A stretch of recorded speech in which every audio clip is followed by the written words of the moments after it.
긴장이 풀어질 수 있는 금요일. 하지만 안전에 대한 경각심은 쉽게 풀면 안 되겠죠.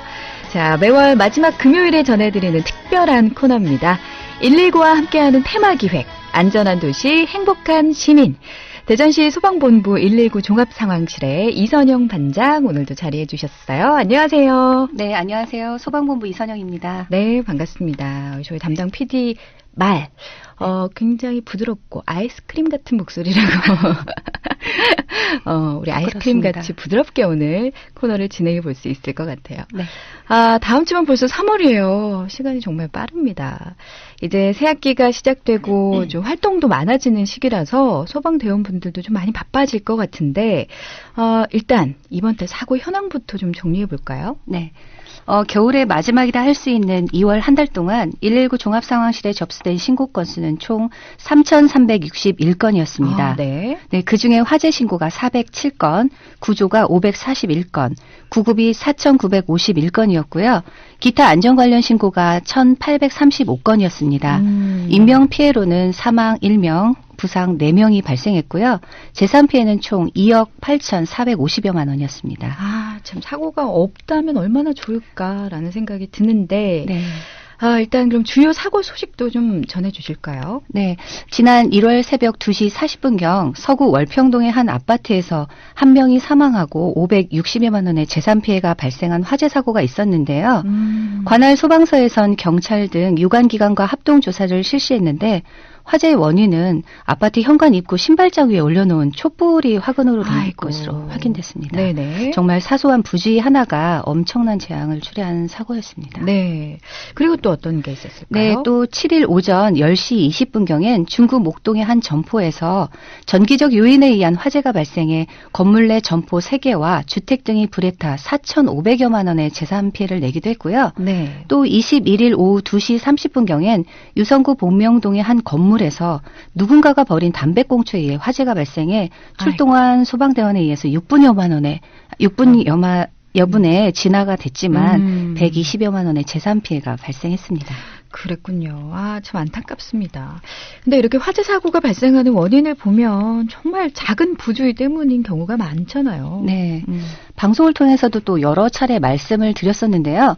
지난해의 경우에도 전국 화재 발생 건수가 44,432건 가운데 53%, 즉 절반 이상인 23,500건이 담뱃불이나 음식물 조리, 쓰레기 소각 등 부주의의 원인이었고요.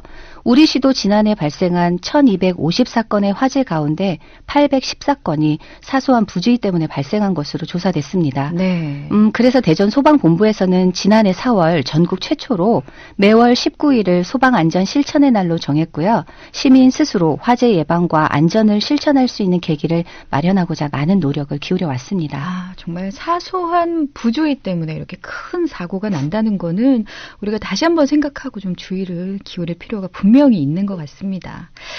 그런데요, 얼마 전에 그 부산의 한 아파트에서 도저히 탈출을 할 수 없는 상황인데도 극적으로 탈출한 사례가 있었죠. 네, 지난 19일이었는데요.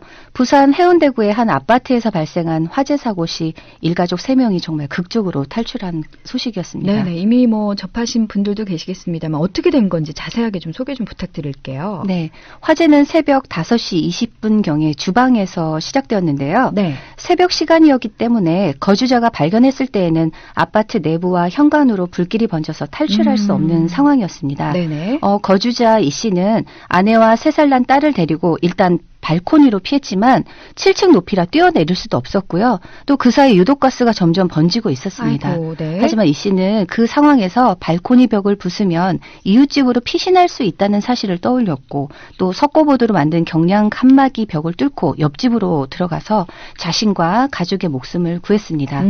만약 아파트 옆 세대의 발코니 벽이 경량 칸막이로 막혀있다는 사실을 몰랐다면 정말 무슨 일이 일어났을지 생각만 해도 아찔해집니다. 그래요. 정말 아찔합니다.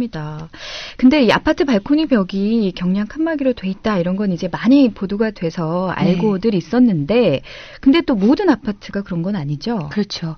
이 제도는 지난 2005년 12월 건축 관련 법령이 개정되면서 시작됐는데요. 4층 이상의 아파트에 대피 공간을 설치하거나 인접 세대와의 경계벽을 파괴하기 쉬운 경량 구조로 설치하도록 한 것입니다. 그러니까 아파트에 사시는 분들은 만약을 대비해서 우리 집은 어떻게 돼 있나 한번 살펴볼 필요가 꼭 있을 것 같아요. 그렇죠.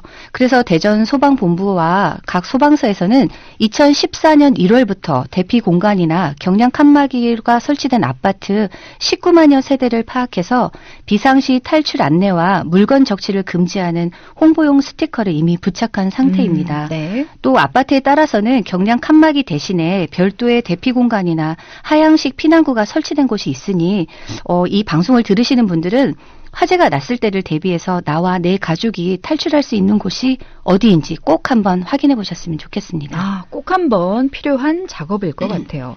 그리고 보면은 그 경량 칸막이 앞에 물건 쌓아두시는 분들도 계신데 본인 스스로 이건 비상탈출구를 막는 일이잖아요. 그렇죠. 이런 일도 네. 정말 조심해야 될 것 같습니다. 자, 다음 소식도 들어볼까요? 네, 지난 2014년 세월호 참사 모르시는 분들은 아마 없으실 텐데요. 네네.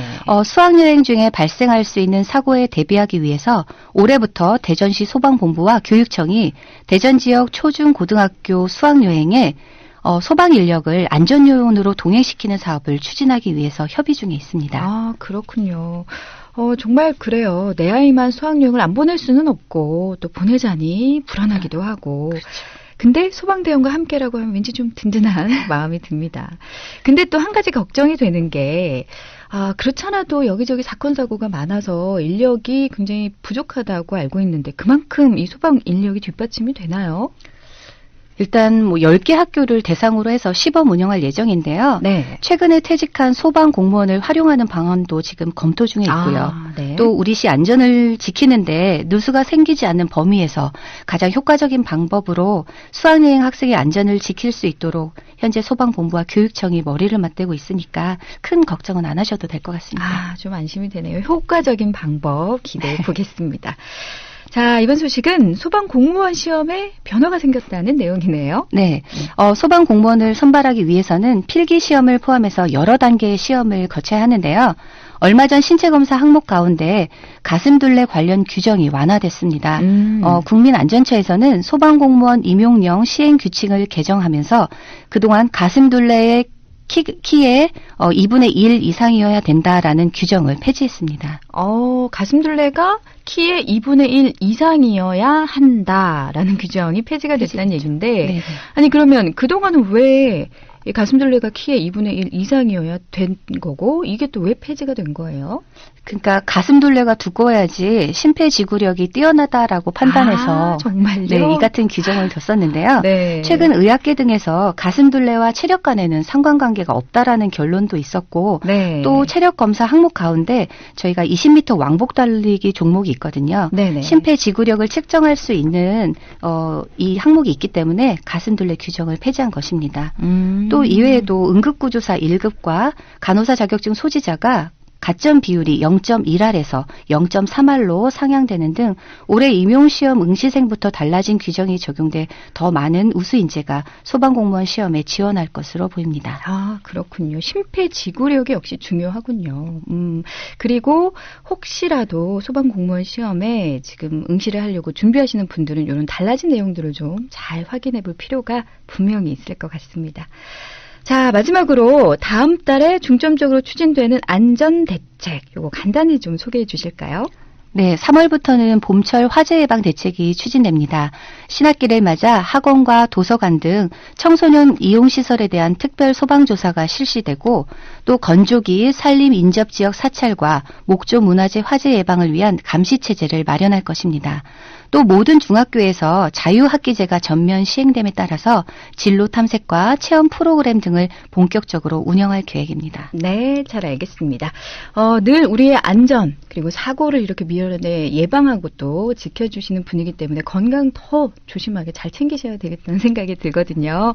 건강 잃지 않게 주의하시면서 우리 시민들의 안전도 잘 지켜주시길 바라겠습니다. 오늘도 좋은 정보 감사합니다. 네, 감사합니다. 네, 지금까지 대전시 소방본부 119 종합상황실의 이선영 반장과 함께 안전한 도시 행복한 시민 함께했습니다.